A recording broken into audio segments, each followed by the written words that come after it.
Oke, sebelumnya selamat sore teman-teman semuanya. Hari ini mentoring MKL ya. Dari Iren tadi kasih aku soal tahun lalu sebenarnya. Oh ya, perkenalan dulu kali ya. Halo, nama aku Afro. Aku angkatan 2019 gitu. Sekarang ambil konsentrasinya keuangan. Salam kenal teman-teman semuanya ya. Ini aku share screen dulu deh. Oke, aman ya. Oke, di sini ada 2 soal esai tahun lalu nih ya. Nah, kita mulai dari yang soal 1 dulu ya, teman-teman ya. Di sini soal nomor 1 ada PT Indofarma Tbk, dia sedang mempertimbangkan mengganti mesin lama dengan mesin baru nih yang lebih canggih. Nah, bentar. Mesin lama ini dibeli 3 tahun yang lalu ya, dibeli 3 tahun yang lalu dengan harga 500 juta. Sudah termasuk biaya pemasangan 25 juta. Nah, mesin baru ini yang bakal dibeli ya, mesin baru yang bakal dibeli itu harganya 800 juta. Belum termasuk biaya pemasangan dan umur ekonomisnya 5 tahun gitu. Terus ini ada metode depresiasinya MACRS. Biasanya diketahui persentasenya, tapi kalau misalnya enggak, selalu pakai yang ini teman-teman ya kalau 5 tahun.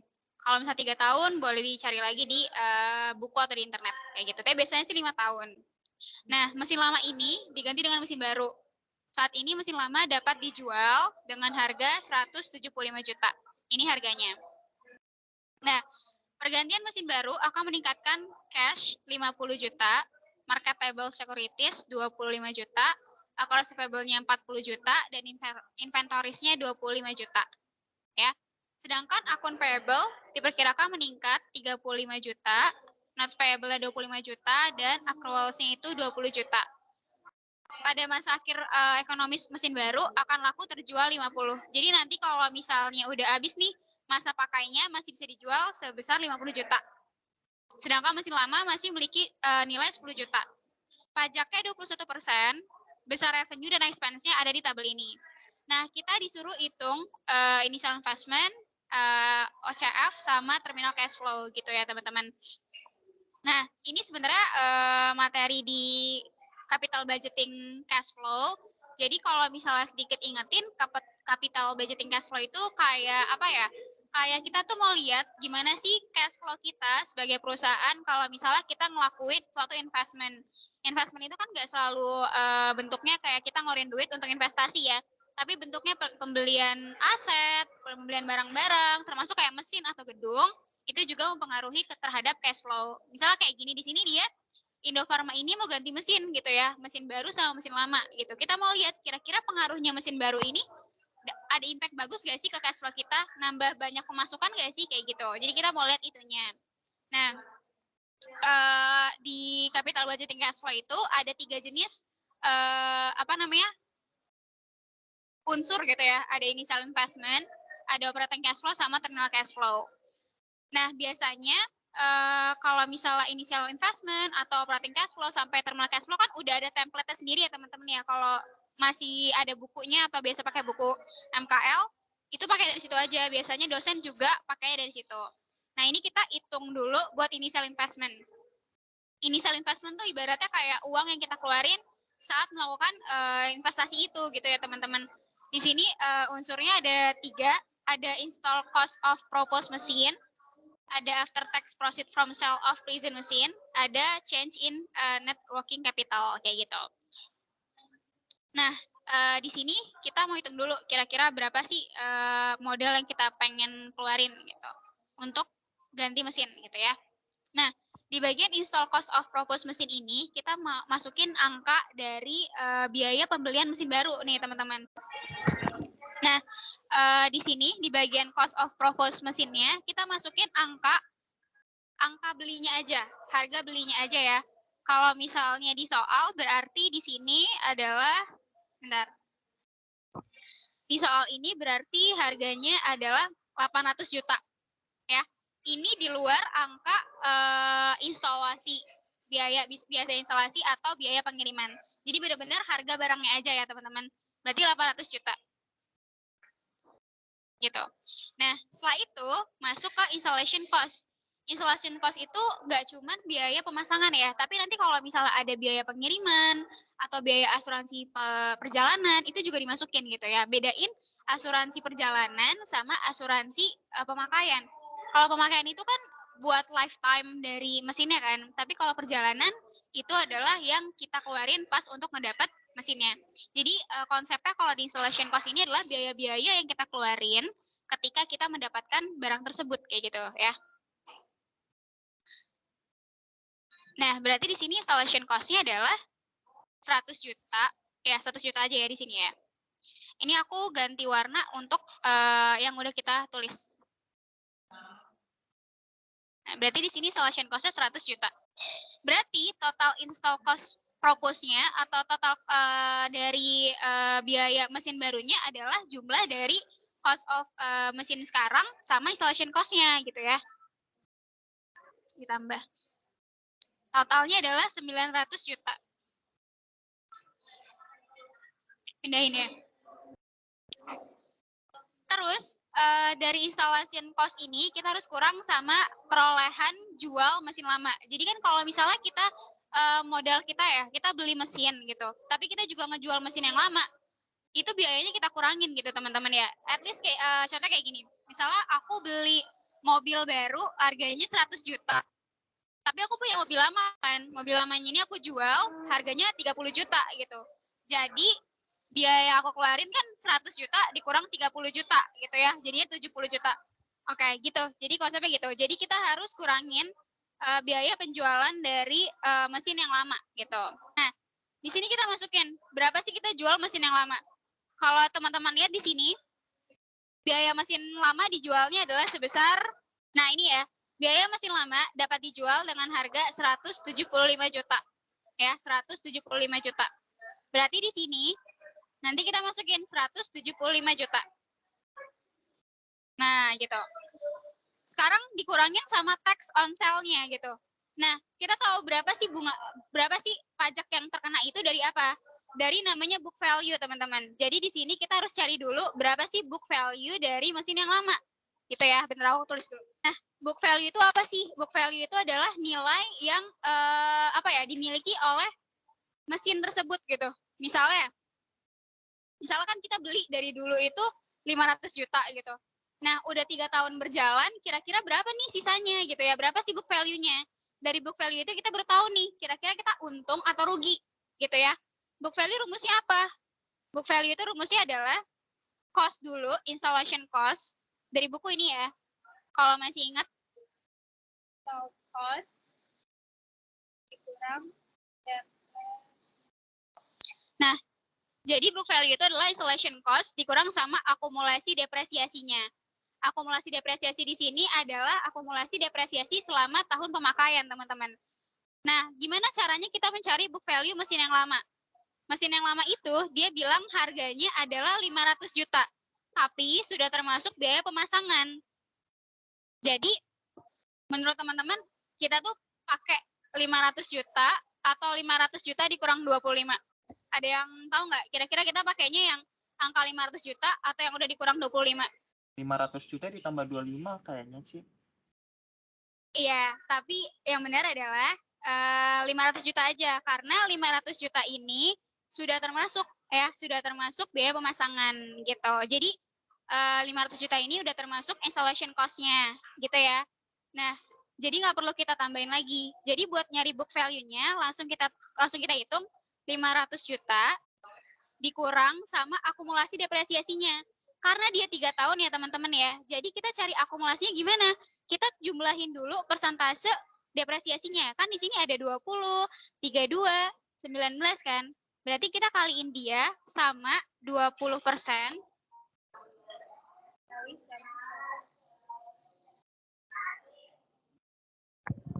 Gitu ya. Jadi akumulasi depresiasinya itu adalah depresiasi yang udah lewat ya teman-teman. Karena dia 3 tahun udah dipakai, jadi kita akumulasikan persentasenya itu 3 tahun sebelumnya. Jadi 20%, ditambah 32%, ditambah 19%. Dikali sama install cost-nya. Gitu ya. Misalnya dia bilang belinya itu 2 tahun yang lalu. Berarti 2 tahun yang lalu kita pakainya berapa aja? 20%, 32%. Kayak gitu ya, untuk mencari book value. Jadi 500 dikurang sama 20% tambah 32% tambah 19% dikali 500 juta. Kita coba cari dulu akumulasi dari akumulasi depresiasinya. Berarti di sini 500 juta dikurang, kita hitung ya. Berarti di sini kita jumlahin dulu itunya, depresiasinya. Berarti nah, jadi akumulasi depresiasinya adalah 355 juta. Maka book value-nya adalah 500 juta kita kurang sama ini. Nah, hasilnya adalah 145 juta. Nah, ini adalah book value atau nilai wajar dari mesinnya. Nah, kita biasa pakai nilai wajar ya. Gini, nilai wajarnya dia itu adalah 145 juta nih teman-teman. Tapi dia jual 175 juta. Kira-kira untung atau rugi? Untung, Ci. Iya, untung ya. Nah, taunya kita untung atau rugi itu buat apa? Buat ini nanti, buat taxnya. Kalau misalnya dia untung, pajaknya itu mengurangi. Tapi kalau dia rugi, pajaknya menambahi gitu ya. Jadi, pajaknya ini adalah sesuatu yang kita kalikan dengan tadi book value. Pajaknya berapa? 21% kan? Berarti 21% kita kali sama book value. Oh, sorry. Kalinya sama selisih keuntungannya. Book value 145 juta. Maka keuntungannya atau gain-nya berarti keuntungannya berarti adalah 175 juta kita kurang sama book value-nya ya, 145 gitu. Berarti untungnya adalah 30 juta. Keuntungannya ini yang kita kenakan pajak.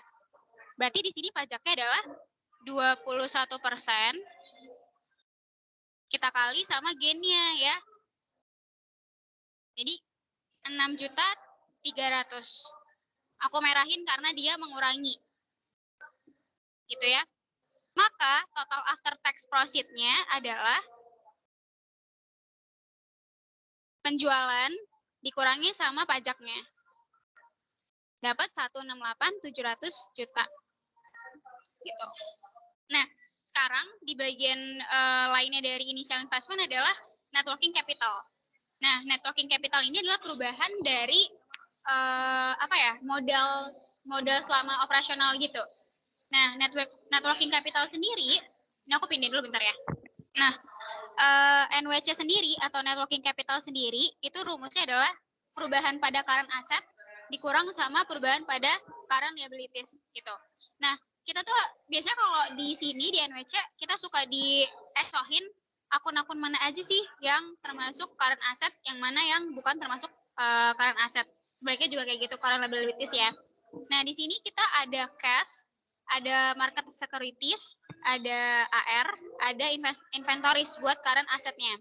Nah, kira-kira di sini yang termasuk current asset apa? Current asset itu kan adalah aset-aset yang cair gitu ya, yang gampang untuk dicairkan atau diliquidkan. Kira-kira yang termasuk dari current asset apa aja? Oke, jadi di sini current assetnya itu ada cash aja, terus ada AR ya, AR atau accounts receivable atau piutang, sama ada inventories. Jadi marketable securities itu bukan termasuk current asset. Jadi di sini kita punya current asset cuma 3 akun ini aja ya. Nah, karena ketiga-tiganya ini meningkat, misalnya kayak cash ini meningkat 50 juta, AR meningkat 40 juta, inventories meningkat 25 juta. Berarti kita semua tambahin gitu peningkatannya. Berarti di sini aku bisa nambahin 50 juta ditambah sama 40 juta ditambah sama 25 juta. Maka current assetnya adalah 115 juta. Gitu ya. Sekarang current liabilities-nya. Liabilities. Sekarang current liabilities-nya apa aja? Atau utang-utang yang bisa dicairkan gitu. Di sini kita ada notes payable, ada accruals. Apakah dua-duanya ini termasuk current liabilities. Kalau accruals pasti ya, tapi kalau misalnya notes payable termasuk current liabilities nggak? Nggak termasuk, Ci. Iya, nggak termasuk ya. Betul. Jadi di sini current liabilities-nya itu cuman accruals aja, yaitu 20 juta. Gitu. Dapat deh. Sekarang kita hitung gimana perubahan dari net working capital-nya. Nah, di sini rumusnya adalah current asset dikurang sama current liabilities. Karena kedua-duanya meningkat, maka nilainya positif dua-duanya. Tapi ingat, rumusnya kan dikurang ya, maka di sini tetap tulisnya kayak gini. 115 juta dikurang sama 20 juta, gitu ya. Maka hasilnya adalah 115 dikurang 20 juta. 95 juta. Positif ya. Kalau positif berarti dia menjumlahi. Berarti di sini dia 95 juta. Nah, dapat deh. Sekarang kita hitung berapa sih initial investment-nya. Berarti install cost-nya kita kurang sama after tax profit from sale, kita jumlah sama NWC. Jadi totalnya adalah 826 300 juta. Gitu. Ini buat initial investment-nya. Sampai sini ada yang mau nanya nggak? Ci, mau nanya, Ci. Ya, silakan. Itu accounts payable-nya nggak dimasukin ya? Bukannya termasuk current liabilities? Oh, ada ya tadi ya? Sorry, bentar. Bentar ya. Oh iya, ada ini accounts payable ya. Accounts payable-nya meningkat 35 juta. Betul, dimasukin. Jadi akun dari current liabilities itu ada dua. Accrual sama accounts payable ya. Betul, tadi sorry, nggak ke-highlight. Thank you, Richard ya. Nah, berarti current liabilities-nya itu 55 juta. Maka NWC-nya juga berubah ya. Yang tadinya berapa tadi? 95 juta jadi 60 juta. Karena 100, sorry. Ini berarti dikurangnya 55. Itu. Jadi 60 juta perubahannya. Nah, kita masukin di sini berarti 60 juta. Maka initial investment-nya menjadi 791 juta 300 ribu. Gitu. Thank you, Richard. Itu untuk initial investment. Oke, lanjut ya. Kita ke operating cash flow. Nah, operating cash flow ini dia mungkin agak lebih sedikit unsur-unsurnya dibanding kalau misalnya di lab MKL gitu. Nah, kalau buat di operating cash flow sendiri, kita revenue dikurang expense, nanti dikurang depreciation, dikurang sama tax, sama ditambah sama depreciation lagi gitu. Nah, karena dia ini umur ekonomi 5 tahun ya teman-teman ya, biasanya kita tuh bikin tabelnya itu sampai 6 tahun, ngikutin dari persentase depresiasinya gitu. Nah, yaudah ya, karena di MKL tuh sebenarnya lebih gampang dikerjain, bukan lebih gampang sih, lebih mudah lah dimengerti soalnya dibanding lab MKL kan ya. Di sini kita udah dikasih tahu revenue dari tiap tahun untuk masing-masing mesin. Kita masukin dulu dari mesin baru ya, untuk tahun 1 sampai tahun ke-5. Nah, ini kita udah masukin revenue dari tiap tahun buat mesin baru. Sorry. Mesin baru dulu atau mesin lama dulu? Ya, ini sorry ya. Ini namanya harusnya old mesin.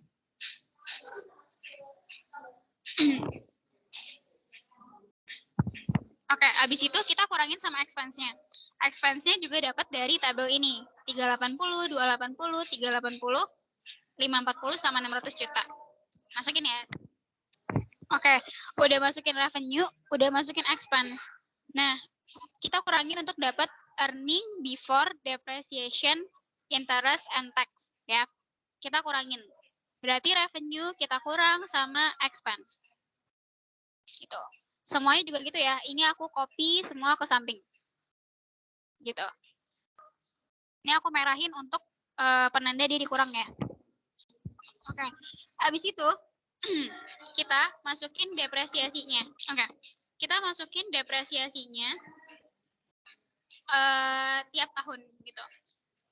Nah, sekarang pertanyaannya ada yang tahu nggak? Kira-kira depresiasi ini kita kaliinnya itu sama apa? Gitu. Oke, langsung aja ya. Jadi depresiasi ini dikalikannya sama total biayanya. Jadi yang udah dijumlahin sama installation cost atau sama biaya pengiriman gitu. Jadi bukan cuman harga belinya aja gitu ya. Misalnya di sini buat mesin baru, dia kan 500 jutanya udah termasuk pemasangan. Ya udah, kita sama 500 jutanya ini gitu. Nggak usah dikurangin sama 25 juta.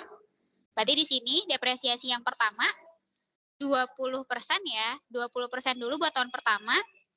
Kita kali sama 500 juta. Tuh 23. Tuh 23.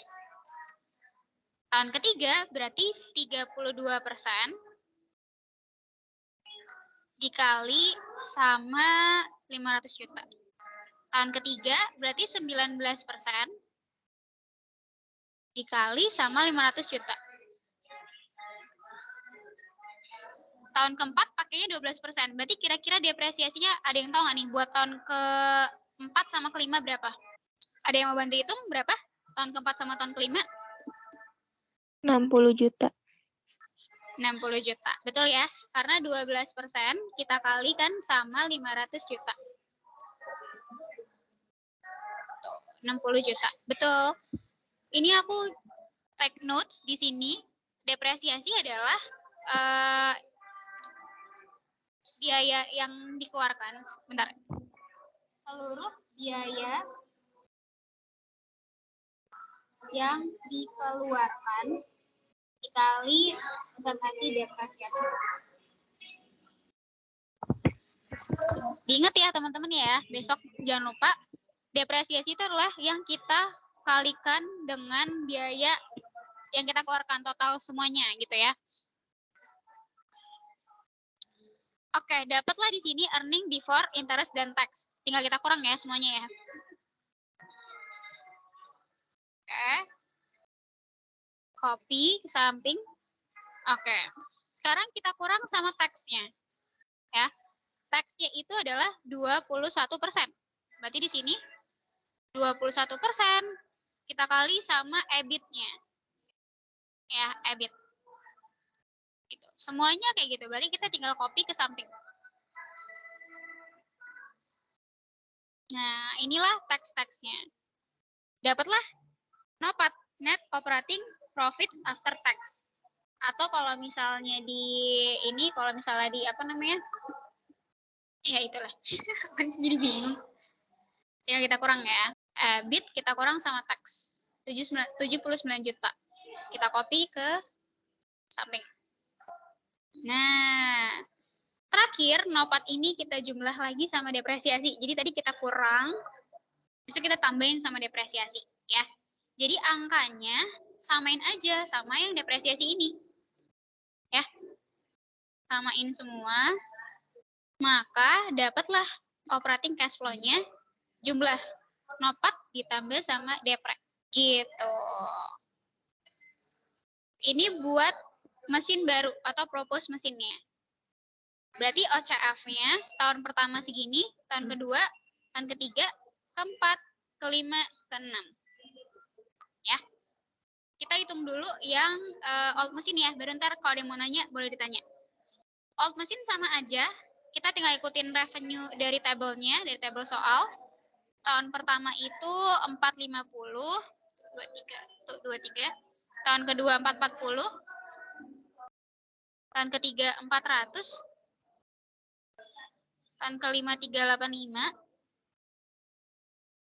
Tahun kelima 370.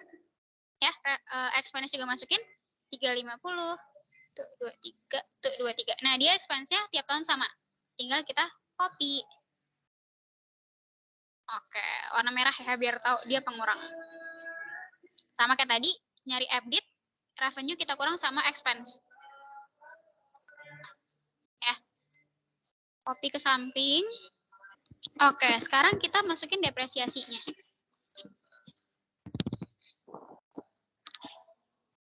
Nah, depresiasinya ini berarti dari sisanya aja ya teman-teman ya. Kan dia udah dipakai 3 tahun. Berarti di sini kita masukin dari yang sisa. Dari yang 12%, 12%, 5%. Ya. Yang ininya aja nih. Oke. Berarti di sini 12%. kita kali sama total biaya yang kita keluarin waktu beli mesin lama. Mesin lama itu kita beli, oh sorry. Mesin lama itu 500 juta. Mesin baru itu 800 juta plus pemasangan, berarti 900 juta. Berarti yang tadi tabel atas itu depresiasinya kita kali sama 900 juta, teman-teman. Bukan 500 ya. 500 itu punya si siapa namanya? Si mesin lama. Bentar aku ubah dulu. Aku ulang ya, depresiasi yang mesin baru kita kalikan sama 900 juta karena 800 jutanya itu harga belinya aja kita tambah sama biaya pemasangan gitu ya. Jadi kan dimasukin semua total biaya, total cost-nya. Jadi depresiasinya kita kali sama 900 juta. Aku tulis di sini ya. Dikali sama 900 juta. Nah, kalau misalnya depre yang ini baru nih. Ini baru dikali 500 juta. Tapi kalau yang old mesin kita kalinya itu persentase depre yang sisanya. Berarti 12%, 5% ya. Maka di sini 12% kita kali sama 500 juta. Gitu. Tahun kedua juga sama. Tahun ketiga berarti 5% kita kali sama 500 juta. Sorry. 5% kita kali sama 500 juta. Ini apa tadi? Oke. Nah, tahun ke-4, 5, 6-nya gimana nih, Kak? Ya, dia kosong aja gitu ya. 0, 0, 0. Tuh. Oke. Tinggal kita kurang. Berarti ini dikurang ini. Oke. Tinggal kita copy. Oke, gitu ya. Sekarang kita masukin teksnya. 21%. Ih. 21%. Kita kali sama atasnya. Itu ya. Kita copy semua ke samping. Oke. Dapat nopat, yaitu EBIT dikurang sama teks. Kita copy ke samping. Oke. Sekarang kita tambahin lagi sama depre-nya. Copy depre-nya dari sini ya. Operating cash flow-nya adalah nopat ditambah sama depre. Sama kayak tadi. Kita copy ke samping. Oke. Kita lebarin ya. Gitu. Gitu deh, dapat operating cash flow dari masing-masing mesin. Gitu buat operating cash flow-nya. Nah, kita masuk ke terminal cash flow. Tapi biasanya di operating cash flow ini ada yang namanya incremental cash flow gitu ya. Jadi adalah, bentar aku tulis dulu. Oke, jadi kalau misalnya incremental tuh sesimpel kita mengurangi operating cash flow dari mesin baru dikurang sama mesin lama. Gitu ya. Jadi kita masukin OCF dari mesin mesin baru. Gitu ya, tiap tahun. Yang old kita masukin berarti F. Ya. Incrementalnya tinggal kita kurang. Propose dikurang sama old. Atau new dikurang sama old. Juga sama aja ya. Nah, ini buat incremental cash flow-nya. Terakhir kita masuk ke terminal cash flow ya. Terminal cash flow itu sama aja sebenarnya kayak initial investment ya. Aku bikin dulu ininya, template-nya. Di sini kita masuk ke terminal cash flow. Terminal cash flow itu adalah dari investment yang kita keluarkan, dari pembelian mesin, kira-kira di akhir masa ekonomisnya itu kita masih dapat untung nggak sih gitu ya. Cash flow itu kan ibaratnya kayak, bukan ibarat ya, cash flow itu adalah uang masuk ke kita gitu kan. Mau masuk, mau keluar kayak gitu. Nah, dari terminal cash flow ini kita melihat, kira-kira kita masih dapat untung nggak gitu ya. Atau berapa sih cash flow yang kita dapatkan gitu. Nah, di sini ada after tax proceed from sale of proposed machine. Jadi, asumsinya di masa akhirnya pun kita masih bisa jual mesin baru dikurang sama after tax proceed from sale recent mesin yang sekarang. sama perubahan di NWC gitu. Nanti akhirnya dapat terminal cash flow gitu. Oke, sama kayak tadi, kita masukin dulu ya. Di masa akhir, kira-kira kita bakal jual berapa sih mesin barunya? Kita lihat di sini.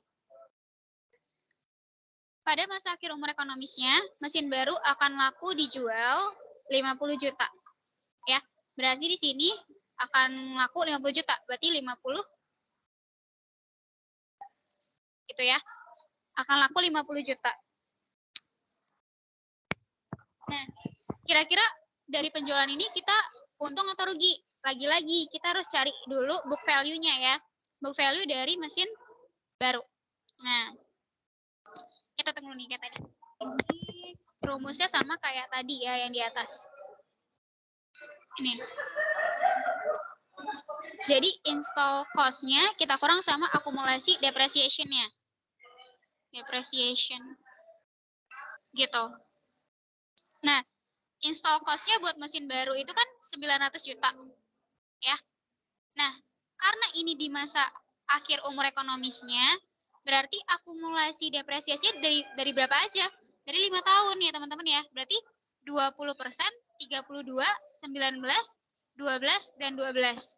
Gitu ya, kita masukin.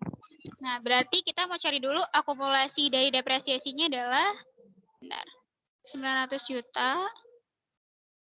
Kita kurang sama, oke, berarti 900 juta kita kurang sama 855. Sorry, salah. Dapatlah 45 juta. Ya, 45 juta, tapi kita jualnya 50 juta nih. Untung dong ya. Untungnya adalah berapa untungnya? Untungnya adalah 5 juta.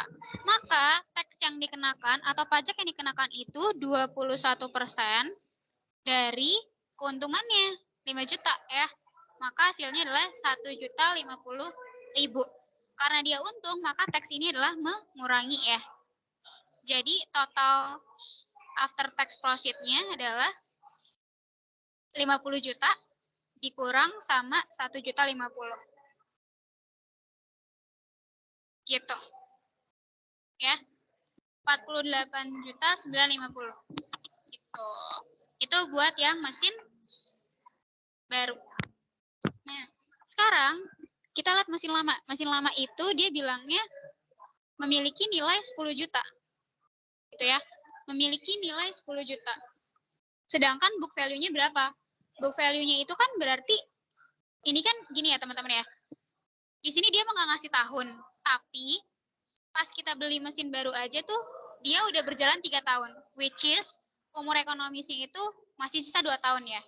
Nah, di sini di terminal cash flow tuh kita udah ngitung nilai 5 tahun setelah pembelian mesin baru. Berarti book value dari mesin lama tuh udah 0 gitu ya. Book value-nya udah habis.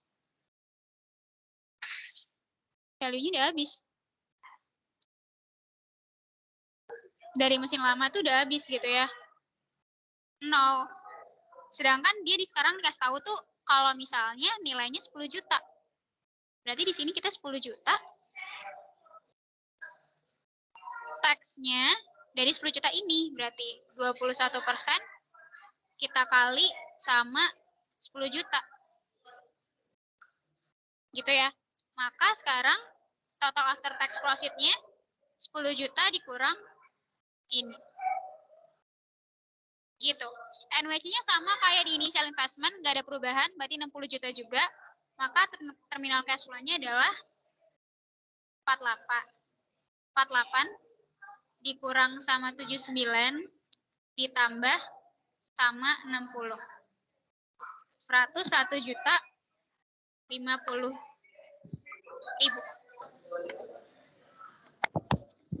Gitu deh. Kita udah hitung terminal operating cash flow sama tadi initial investment. Kita review dikit ya. Jadi di sini untuk cari initial investment, mungkin teman-teman perlu perhatikan yang pertama, itu nilainya udah termasuk installation cost apa belum gitu ya. Kalau belum harus ditambah gitu. Yang kedua, untuk penjualan mesin baru atau lama, tax-nya itu bersifat 2. Kalau nggak mengurangi, dia menambahi. Kalau mengurangi, kalau kondisinya dia untung. Tahu untungnya dari mana? Tahu untungnya adalah book value-nya itu berapa gitu ya. Jadi kita kalau misalnya ngitung buat penjualan, kita hitung dulu book value-nya dari mesin itu. Gitu ya. Kalau book value lebih kecil dari penjualan, ya otomatis dia untung. Sebaliknya, kalau lebih besar daripada harga jualnya, dia rugi. Gitu. Terus yang ketiga, perhatiin juga akun-akunnya itu mana aja yang termasuk current asset, mana-mana yang bukan current asset. Dan juga untuk liabilities kayak gitu. Itu buat initial investment. Yang di operating cash flow, apa yang perlu diperhatikan? Kalau yang perlu diperhatikan, di bagian mesin lama nih teman-teman, kira-kira depresiasinya itu sisa berapa persen aja gitu ya. Kalau dia bilang umur ekonomisnya 5 tahun, udah kepake 2 tahun, berarti di operating cash flow kita hitung depresiasi sampai tahun keempat. Ya, karena ini kepake 3 tahun, sisa 3 tahun kan depresiasinya. Maka di sini kita isi 3 tahun. Gitu ya. Selebihnya ngikutin dari template-nya aja. Gitu. Terus depresiasi ini kita kalikan dengan total biaya saat kita beli mesin. Jadi termasuk installation cost, termasuk juga pengirimannya juga kayak gitu kalau ada. Terakhir di terminal cash flow, karena ini bentuknya penjualan dua-duanya, perlu diperhatikan lagi book value-nya itu berapa. Dari book value lihat untung atau rugi. Gitu ya. NWC-nya sama kayak di di initial investment. Jadi nggak perlu dikhawatirin. Malah khawatirnya harus benar, karena kalau misalnya di awal udah salah, pasti sini salah ntar. Gitu ya. Oke, kita masuk ke soal kedua. Soal kedua ini adalah leverage. Leverage itu apa sih? Leverage itu adalah kayak kita mau lihat nih pengaruh dari fixed cost terhadap terhadap return yang diterima. Kalau masih ingat teorinya ya kayak gitu. Jadi kita lihat lagi fixed cost itu apa sih? Fixed cost itu adalah misalnya kita kita pindah gedung gitu ya, pindah gedung terus kontrak gitu. Kan misalnya gimana ya? Gedungnya itu lebih besar, lebih mahal gitu ya. Jadi fixed cost yang kita keluarkan setelah kita pindah gedung tuh bertambah kan. Nah, dari pertambahan fixed cost ini kita mau lihat kira-kira pengaruh nggak sih ke return yang akan diterima oleh investor gitu. Nah, fixed cost itu jenisnya kan macam-macam ya teman-teman. Ada yang operating fixed cost, ada juga yang bentuknya apa ya sebutannya. Aku lupa deh sebutan yang kedua apa ya. Bentar lupa. Oh, financing. Nah ya, financing. Kalau operating tadi kaitannya sama misalnya gedung, mesin gitu ya. Kalau misalnya financing kaitannya sama utang atau dividen gitu. Nah, fixed cost itu sendiri adalah biaya tetap gitu kan. Biaya yang kita tetap keluarin even kita sebagai perusahaan tuh nggak produksi gitu. Contohnya pakai tadi gedung, mau kita nggak produksi kayak kontrakan kan tetap dibayar gitu ya. Terus financing itu contohnya kayak utang bank. Walaupun kita juga nggak produksi, kita tetap harus bayar utang kan tiap bulan kayak gitu. Nah itu namanya fixed cost gitu. Fixed cost ada dua tadi, operating sama financing. Itu juga berkaitan sama leverage kan. Leverage itu sendiri ada dua jenisnya. Apa namanya tadi? Operating leverage sama financial leverage gitu. Nah di soal ini ada namanya Aston Villa Steel Corporation. Pada masa pandemi ini, dia mempertimbangkan struktur modal perusahaan yang optimal. Total asetnya adalah 75 juta. Oke? Sorry. Penjualan perusahaan itu setahun 1.500.000. Dengan harga jualnya 80 per unit. Biaya variabelnya adalah 60% dari total penjualan. Sedangkan total biaya perusahaan besarnya adalah total biaya perusahaan adalah 80 juta. Nah, ini adalah apa namanya? Apa tadi? Oh ya, pajak 30%. Gitu. Data pendukung dan alternatif deprasio dipertimbangkan perusahaan sebagai berikut. Ada 4 macam deprasio di sini. Ya. Gitu. Pertanyaannya, berdasarkan besarnya Berdasarkan data di atas, tentukan EPS, earning per share, price per share, dan juga itu setiap alternatif. Berdasarkan price per share-nya, tunjukkan struktur modal yang optimal. Terus di nomor 2, hitunglah DOL, DFL, dan DTL-nya. Oke ya. Jadi di sini kita menghitung financial leverage karena kaitannya sama debt ratio. Maksud soalnya tuh kayak gimana sih? Jadi gini, dia tuh mau bikin struktur modal gitu ya teman-teman. Struktur modal itu kan tahu ya, dari mana aja modal itu kan bisa bentuknya dari saham, dari utang, bahkan dari modal pemilik perusahaan itu sendiri. Nah, let's say perusahaan ini mau ekspansi gitu ya, tapi dia mau pertimbangkan modal dari utangnya kira-kira yang optimal tuh di angka berapa ya gitu. Angkanya ini represent oleh persentase debt ratio. Kira-kira kita mau pilih debt ratio yang berapa sih untuk biar optimal nih perusahaannya, kayak gitulah inti pertanyaannya. Oke, gitu ya. Nah, kalau teman-teman ingat, untuk hitung EPS, kita tuh perlu hitung EACF-CS-nya atau earning available for common stock untuk EPS gitu ya. Oke, kita hitung satu-satu ya. Pertama, kita harus tentuin dulu struktur modal dari perusahaan ini. Ya, struktur modal dari perusahaan ini. Di samping. Kalau mau buka buku mungkin ada di halaman, ya aku pakainya buku jenis lama lagi. Ini aku berapa ya? 14 edition aku.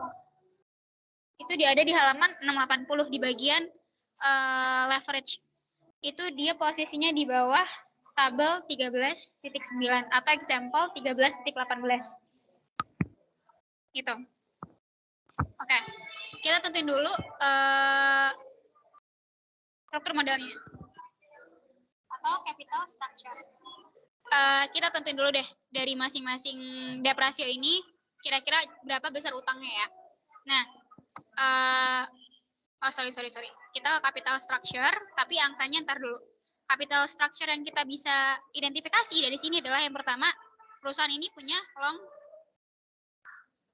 term debt atau singkatnya punya utang aja, punya debt gitu ya. Dari mana? Dari rasio yang dia berikan. Gitu. Terus yang kedua, dia punya modal dari preferred stock atau saham preferen. Dari mana, Ci? Dari data juga ya. Di sini dia punya preferred stock. Yang terakhir, dia punya common stock. Jumlah dari ketiga ini disebutnya adalah total aset. Gitu ya, total aset. Oke, kita masuk ke masing-masing debt ratio dulu. Nah, dari masing-masing debt ratio, asetnya kan diketahui 75 juta ya, teman-teman ya. Ini ada di itu. Tuh, 23. Ada di tabel 13.10. Di chapter 13, ya. Asetnya buat setiap debt ratio itu kan sama gitu ya. Kita copy ke bawah. Nah, kita mau tahu dulu kira-kira dari masing-masing rasio ini berapa sih besar debt-nya? Caranya adalah aset dikali sama debt ratio gitu ya. Jadi 75% dikali 20%. Ini 75 juta dikali 30%, ini 75 juta dikali 40%, ini 75 juta dikali 50%. Itu buat debt-nya. Ya. Aset kita kurang sama debt, hasilnya adalah equity. Equity itu adalah ekuitas atau modal yang berasal dari investor. Gitu ya. Berasal dari investor. Jadi asetnya kita kurang sama jumlah utangnya. Berarti yang ini 60, ini 52 juta 500, 45 juta, ini 37 juta 500. Gitu ya. Sekarang, ini kan ekuitasnya ya. Kita mau hitung sekarang berapa sih dividen dari preferred stock dulu. Jadi gini teman-teman konsepnya. Kita itu kan kita udah punya data long term debt-nya ya. Tiap rasio tuh DP segini nih, LTD-nya segini. Nah, sisanya kan ekuitas. Kalau teman-teman ingat, preferred stock sama common stock itu dividennya didahulukan oleh preferred stock dulu gitu ya. Jadi satu perusahaan itu bakal bayar dividen buat saham preferen dulu, baru bayar ke common stock gitu. Ya, sekarang kita mau hitung dulu dividen buat preferred stock. Kita hitung dulu preferred stock-nya ya. Kita masukin datanya preferred stock. Bentar. Di sini kan dia 500.000 buat tiap rasio.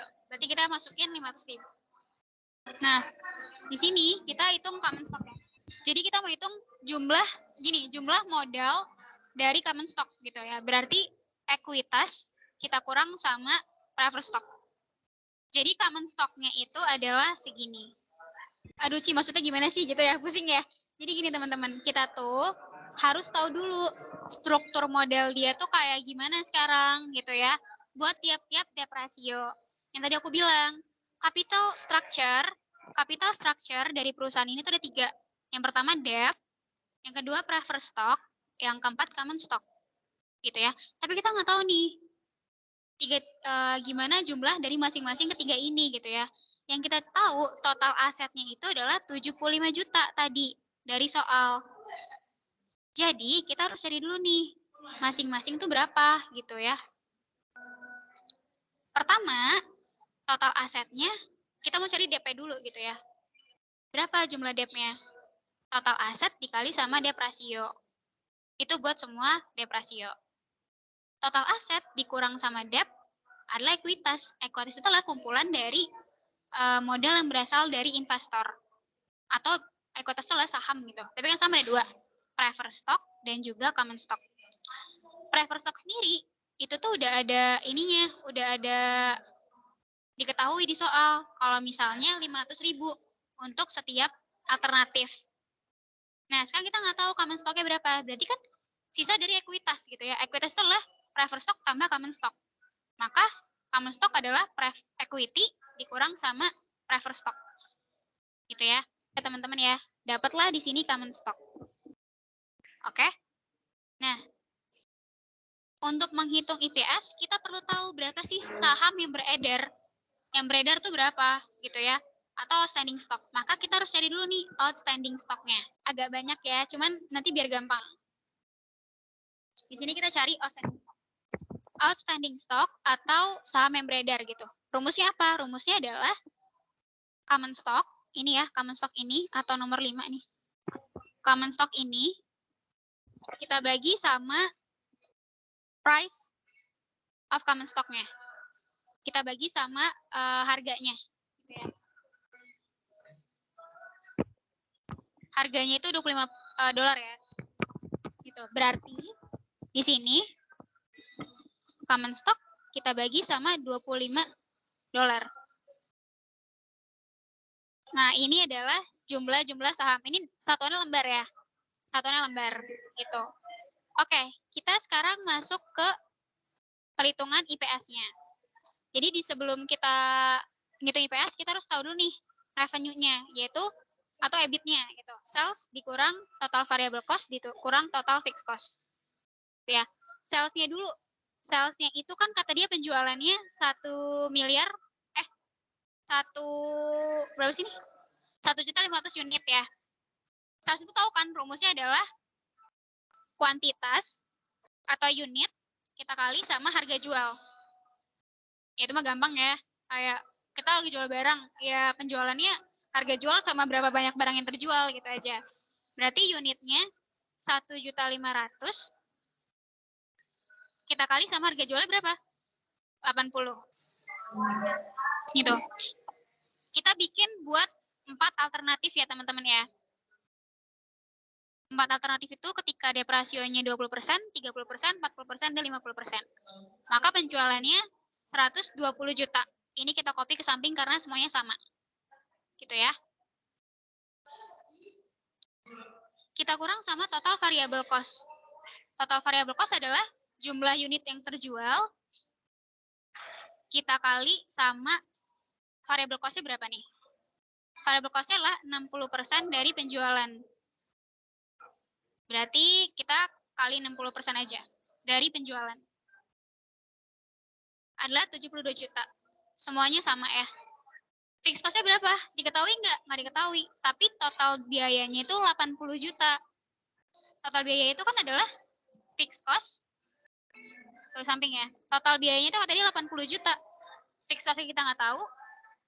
Variabelnya berapa? 72 juta kan ya? 72 juta. Maka fixed cost-nya adalah 80 juta dikurang 72 juta. Maka fixed cost-nya adalah 8 juta. Gitu. Berarti di sini fixed cost-nya 8 juta. Maka kita dapat EBIT, earning before interest and tax. Tinggal kita kurang sales, dikurang variable cost, dikurang sama fixed cost. Dapat 40 juta. Interestnya berapa? Interest itu kita kalikan sama ini nih. Interestnya pakai yang cost of debt. Cost of debt itu adalah biaya kalau kita ngutang kan. Sedangkan interest itu berasal dari utang yang kita pinjam. Gitu ya. Maka buat interest di debt ratio alternatif 20%, interestnya 6%, kita kali sama EBIT. 30%, interestnya berapa? 7%. Kita kali sama EBIT. Yang ini 9%. Kita kali EBIT. Sorry, ini pindahin. Terakhir 10%. Kita kali sama ini. Oke, dapat ya. Selanjutnya, dapat yang namanya earning before tax. Yaitu EBIT dikurang sama interest. Kita kurang sama tax. Taxnya berapa nih? Taxnya 30%. Berarti 30% kita kali sama EBT. Copy aja ya ke sampingnya. Dapat earning after tax, berarti EBT dikurang sama tax. Kita kurang nih sama preferred dividend. Preferred dividend adalah dividen yang kita berikan untuk saham preferen. Dari mana? Dari rate 4% ini, kita kalikan sama preferred stock-nya. Berarti di sini 4%, kita kali sama 500.000 ya. Nah, karena semuanya sama, kita boleh copy semuanya. Kalau beda-beda, hitung beda-beda ya berarti ya.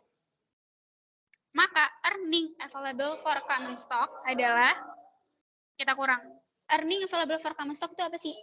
Pendapatan yang siap dibagikan kepada pemegang saham biasa. Totalnya segini nih. Oh, kalau misalnya debt ratio-nya 20%, kita tuh bakal ngebagiin sekitar 26.300.000 nih kepada para investor common stock-nya. Ya, which is berapa? Per lembar sahamnya berapa sih pendapatannya? Nah, kita bagi nih sama outstanding common stock yang udah kita hitung tadi. Kalau 20% itu adalah segini ya. Nih, ini. Maka EPS-nya adalah EAFCS dibagi sama outstanding common stock. Nah, ini ya. Kita pakai 2 belakang koma aja. Gitu deh, ini buat EPS-nya. Ya, ini buat EPS-nya. Sekarang kita mau cari price per share atau P0-nya. Rumusnya gimana? EPS kita bagi sama return-nya. Yang ini kita bagi sama return-nya 8%. Gitu deh, dapat EPS dan P0-nya. Terus kita ke nomor 2. Berdasarkan P0-nya atau price per share-nya, kita pilih yang mana gitu ya. Oke. Sekarang kita saatnya pilih mana sih price per share mana yang kita mau pilih gitu. Gitu ya. Kira-kira pilihnya yang besar atau yang paling kecil nih teman-teman? Paling besar ya? Iya, betul, paling besar ya. Ya, kita sebagai perusahaan pengennya saham kita harganya mahal gitu supaya uang yang kita masuk juga lebih mahal. Jadi dari sini kita pilih yang paling besar. Yang paling besar adalah ketika harganya 138,13. Which is dia ketika debt ratio-nya yang 20%. Gitu ya. Maka pilihannya nanti kita pilih alternatif debt ratio 20% karena menunjukkan price per share-nya paling besar. Gitu alasannya ya. Terus dari nomor 2, kita mau hitung nih DTL, DFL, dan DOL-nya. Gitu. Berarti kita pilih buat ngitung yang 20% ini aja. sekarang kita menghitung DOL dulu. DOL sendiri, ada yang ingat nggak rumusnya apa? Biasanya kalian pakai rumus apa kalau di dosen? Sales dikurang variable cost dibagi EBIT. Gimana? Ulang? Gimana? Sales Price? dikurang variable cost Oh ya, sales dikurang variable cost dibagi EBIT. dibagi EBIT ya. Ini total variable cost kan ya? Iya gak? Iya, total variable cost ya. Oke, sama ya berarti.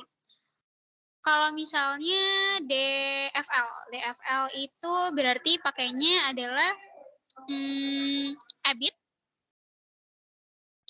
dibagi sama nggak? DFL-nya rumusnya sama nggak kalian? Sama, Ci. DL kita kali sama DFL. Oke. Datang ya. DOL-nya berarti kita hitung dulu sales-nya. Sales-nya itu 120. Kita kurang sama total variable cost. Kita bagi sama EBIT-nya 40 juta. 1,2 buat DOL. Buat DFL berarti EBIT-nya kita bagi sama EBIT dikurang sama interest dibagi sama reverse dividend dibagi sama 1 min pajaknya 30%. 1 berapa nih? 1,6 ini kita dua belakang koma ya. Nah, berarti DTL-nya tinggal DOL kita kali sama DFL. Dapat 1,28. Gitu deh. Oke, ini kita mungkin review dikit ya dari yang soal nomor 2 ini. Alternatif. Oh iya, kalau misalnya di lab itu biasanya alternatifnya kalau misalnya prefer stoknya berapa, common stoknya berapa, DP berapa gitu kan ya. Nah, kalau misalnya di dosen biasanya salah satu aja, misalnya kayak gini tadi DP aja yang berubah, yang lainnya tetap kayak gitu. Lebih mudah dipahami lah insya Allah gitu ya. Jadi yang perlu diperhatikan tadi kalian buat dulu capital structure ya. Biasanya itu dari 3 ini ya teman-teman ya. Habis tahu DEP-nya berapa, tentuin lagi preferred stock-nya berapa, common stock-nya berapa. Kayak gitu. Common stock dicari outstanding stock-nya teman-teman. Biar nanti pas cari IPS gampang. Kalau dari preferred stock cari dividennya. Dividen itu berapa? Karena dikurangi sama dividen nih di EAT-nya. Kalau dari DEP-nya perhatikan interest-nya karena di EBIT kita kurang sama interest. Gitu. So far gitu aja sih teman-teman. Mungkin thank you ya dari aku buat teman-teman yang udah hadir di mentoring hari ini. Semoga apa yang kita bahas jadi manfaat dan juga bisa nambah nambah insight teman-teman lah gitu buat ngerjain. Semangat buat nanti UAS-nya. Thank you ya teman-teman yang udah datang. Terima kasih, Ci. Sama-sama semuanya. Thank you ya. Terima kasih, Kak.